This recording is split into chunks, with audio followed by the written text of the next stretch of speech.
আজ আমি বানিয়ে নিলাম পেঁপে দিয়ে দুর্দান্ত স্বাদের একটা ডাল, যেটা দিয়ে ভাত রুটি সবই খাওয়া হয়ে যায়। ভাতও এক থালা বেশি খাওয়া হয়ে যাবে, আবার এদিকে 4-5টা রুটিও খাওয়া হয়ে যাবে। এতটাই টেস্টি হয় এই ডালটা খেতে। এখানে ডাল বানানোর জন্য আমি হাফ বাটি মুসুরির ডাল নিয়েছি আর হাফ বাটি মুগের ডাল নিয়েছি। এবার এটাকে খুব ভালো করে ধুয়ে নিতে হবে, যেহেতু বাজার থেকে কিনে আনা ডাল, এর মধ্যে অনেক নোংরা থেকে যায়। এই ডালটাকে আমি 1বার 2বার 3বার করে খুব ভালো করে চটকিয়ে চটকিয়ে ধুয়ে নেব। ধোয়া হয়ে গেলে একটা প্রেশার কুকার নিয়ে নেব, আর প্রেশার কুকারের মধ্যে দিয়ে সিটি দিয়ে সেদ্ধ করে নেব। প্রেশার কুকারের মধ্যে ধোয়া ডাল দিয়ে দিলাম, আর দিয়ে দিয়েছি কেটে রাখা, ডুমো করে কেটে রাখা পেঁপে।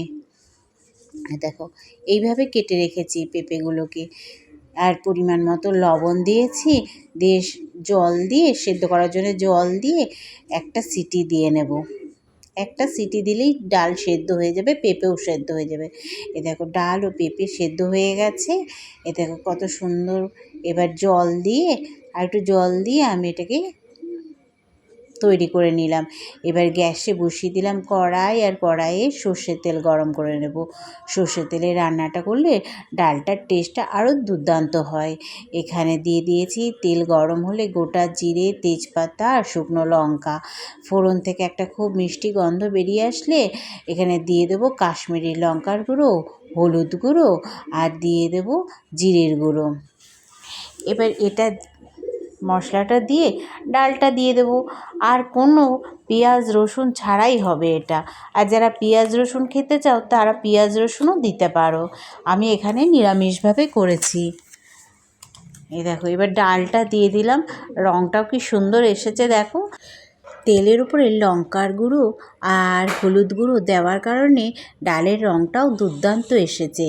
আবারও বলছি, এটা দিয়ে কিন্তু রুটি ভাত সব খাওয়া হয়ে যায়। উপর দিয়ে দিয়ে দিলাম 4টে কাঁচা লঙ্কা, আর তৈরি হয়ে যাবে আমার পেঁপে দিয়ে ডাল। অল্প লবণ কম হয়েছিল বলে অল্প লবণ দিয়ে দিলাম, আর দিয়ে দিলাম 1 চামচ ম্যাগি মশলা। এখানে গরম মশলাও দেওয়া যায়, আমি এখানে ম্যাগি মশলা দিয়েছি টেস্টটাকে আরও দুর্দান্ত করার জন্যে। এ দেখো তৈরি হয়ে গেল ডাল। তোমাদের যদি আমার ভিডিও ভালো লাগে তাহলে লাইক কমেন্ট শেয়ার করতে ভুলো না, আর আমার চ্যানেলটাকে সাবস্ক্রাইব করতেও ভুলো না। আজকের মতো টাটা বন্ধুরা, আবার পরের ভিডিও নিয়ে দেখা হবে। এখানে আমি ভাত দিয়ে পরিবেশন করেছিলাম, আর তোমরা চাইলে রুটি দিয়েও খেতে পারো।